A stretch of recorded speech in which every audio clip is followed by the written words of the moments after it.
3 kali sehari. Ingat baik-baik, di masa depan, siapa yang menguasai pangan adalah pemimpin sesungguhnya. Yang memiliki lahan produktif adalah orang yang akan sejahtera. Dalam video kali ini, saya akan membongkar rahasia 5 tanaman istimewa yang berpotensi mengubah kehidupan finansial kalian. Ini bukan sekedar tutorial berkebun, ini adalah strategi bertahan hidup dan menciptakan kemakmuran dari tanah kalian sendiri.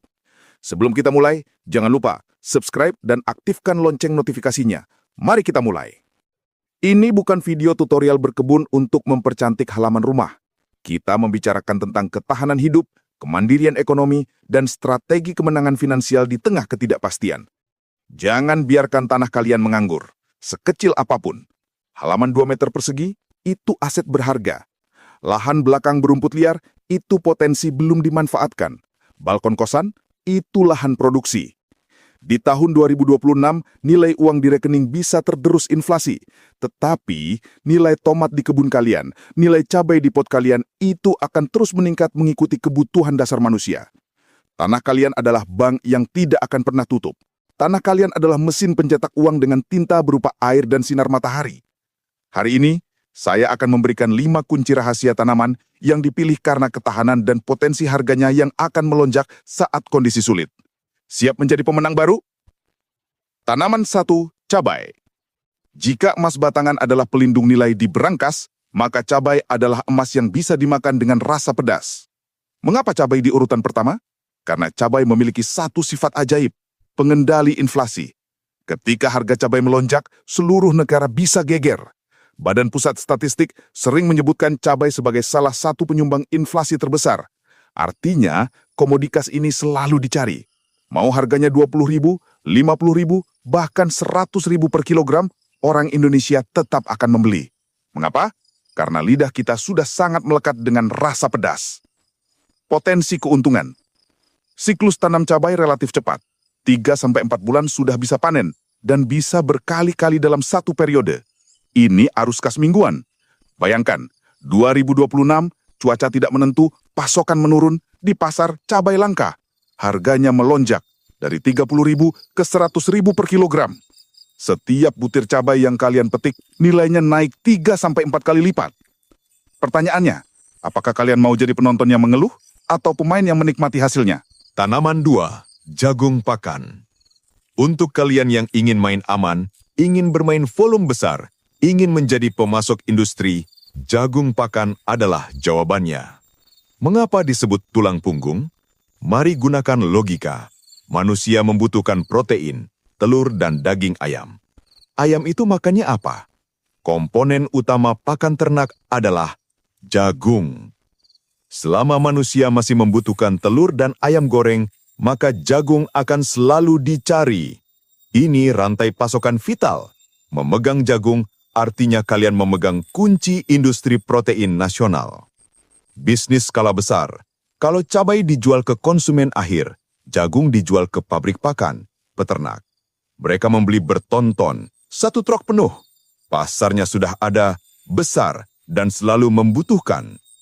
Keunggulan teknis. Pertama, tangguh. Tidak butuh disiram tiap hari. Tumbuh di lahan kering bisa. Perawatan mudah. Risiko gagal panen lebih rendah.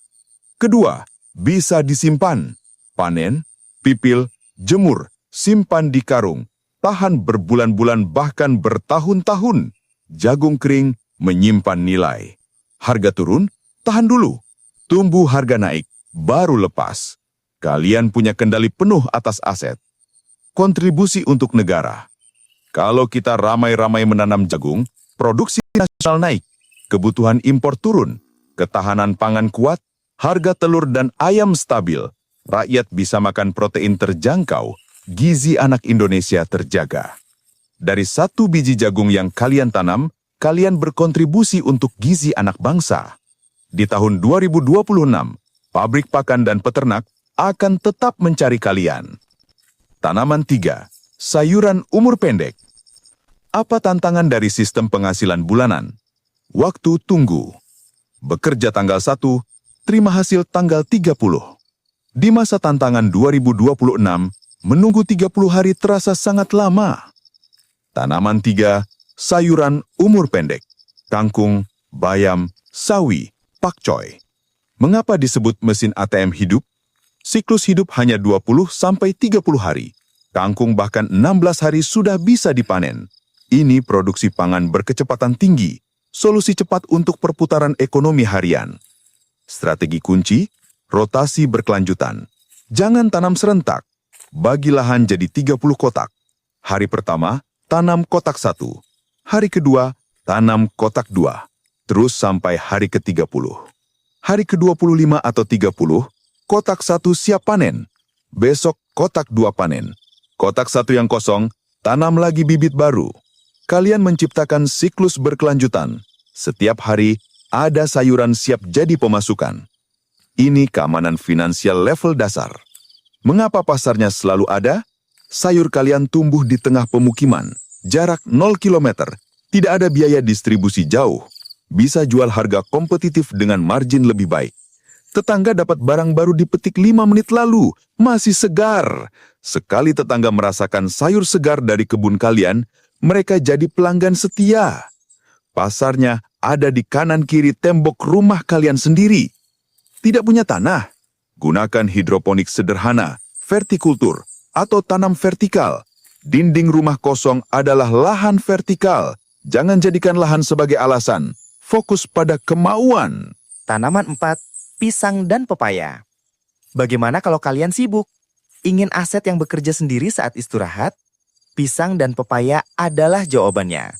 Penghasilan pasif alami. Mengapa penghasilan pasif? Usahanya cuma sekali saat menanam. Setelah itu, tumbuh sendiri. Kalian istirahat, batangnya membesar. Kalian kerja, daunnya melebar. Kalian tidur, buahnya matang. Bangun, tinggal panen. Setelah panen, dia tumbuh lagi. Tidak perlu olah tanah dari nol. Tidak perlu beli bibit lagi. Pisang, zero waste. Semua bagian bernilai. Pertama, buah, energi instan, semua usia butuh. Kedua, daun, pembungkus alami, restoran dan pasar butuh. Ketiga, jantung, sayuran bergizi. Keempat, batang, kerajinan, pakan ternak. Investasi awal sangat rendah, arus kas berjalan terus bertahun-tahun. Pepaya California, pemasukan mingguan. Umur 7 bulan sudah panen pertama. Setelah itu, berbuah terus-menerus 2-3 tahun. Setiap minggu bisa petik. Solusi arus kas rutin operasional harian. Pepaya tidak kenal musim, selalu produktif, buah rakyat yang murah, enak, sehat. Pasarnya luas dari warung sampai supermarket. Buah lokal jadi pilihan utama. Saat harga buah impor menyesuaikan jadi lebih tinggi, konsumen akan beralih ke buah lokal, pisang dan pepaya. Kalian menjadi penyedia alternatif, menyediakan solusi gizi terjangkau. Kalau menanam sekarang di 2025, saat tantangan 2026 datang, pohon kalian sudah siap panen. Tanaman 5, jahe merah dan kapulaga.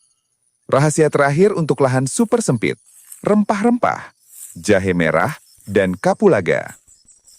Mengapa rempah berharga? Nusantara dulu diminati ratusan tahun karena rempah. Segenggam rempah setara segenggam emas. Di masa depan, rempah tetap jadi komoditas yang dicari. Jahe merah, apotek hidup. Produk premium dengan kandungan minyak atsiri tertinggi, rasanya paling pedas, khasiatnya paling kuat. Di era kesadaran kesehatan tinggi, orang mencari penguat imun alami. Jahe merah, andalannya. Raja lahan sempit, tidak butuh sawah, optimal di karung atau polybag. Punya teras atau lorong, cukup. Satu karung bisa menghasilkan 1-3 kilogram. Kalau punya 50 karung, hitung sendiri. Jahe merah tangguh, tidak butuh perawatan ekstra. Makin tua, makin pedas, makin tinggi harganya. Kapulaga, ratu rempah. Salah satu rempah termahal dunia. Suka teduh, cocok ditanam di bawah pohon pisang. Satu lahan, 2 sumber hasil. Atas pisang, bawah kapulaga. Kapulaga kering bisa disimpan tahunan. Tidak perlu jual saat harga turun. Tahan, atur stok, tunggu harga naik baru lepas. Ini aset liquid yang kalian kendalikan. Strategi simpanan kering. Rempah kering adalah tabungan jangka panjang dengan 3 fungsi. Pertama, tabungan darurat. Butuh dana mendadak, bawa ke pengepul. Kedua, stok kesehatan. Untuk keluarga, mandiri secara kesehatan. Ketiga, nilai tukar. Komoditas real punya nilai tukar kuat. Menanam rempah adalah strategi lindung nilai aset dengan komoditas nyata. Teman-teman asupan otak, mari kita rangkum. Dari awal kita bicara tantangan 2026, tekanan ekonomi, kemandirian pangan. Untuk kalian yang sudah menonton sampai detik ini, tantangan bukan halangan. Tantangan adalah peluang. Saat harga pasar naik, tim cabai sedang panen raya. Tim jagung, tulang punggung industri. Tim sayuran, perputaran harian. Tim pisang dan pepaya, aset pensiun, tumbuh sendiri. Tim rempah, apoti hidup bernilai tinggi. Bedanya hanya satu, posisi. Konsumen yang mengikuti harga, atau produsen yang menikmati nilai tambah.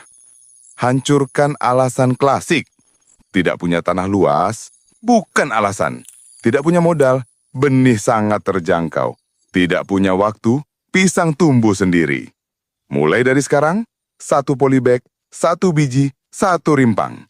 Pagi ini beli benih, sore ini isi pot, besok pagi siram. Langkah kecil yang membedakan kalian dari yang hanya bicara tanpa aksi. Tanah kalian, sekecil apapun, adalah kedaulatan dan aset produktif kalian. Jangan biarkan menganggur, ubah menjadi sumber hasil, benteng pertahanan. Tahun 2026, untuk kita yang sudah siap, kita akan berdiri tegak. Prinsipnya, jadilah produsen saat orang lain hanya jadi konsumen. Jadilah pemberi manfaat saat orang lain membutuhkan. Jadilah pemimpin di atas tanah kalian sendiri.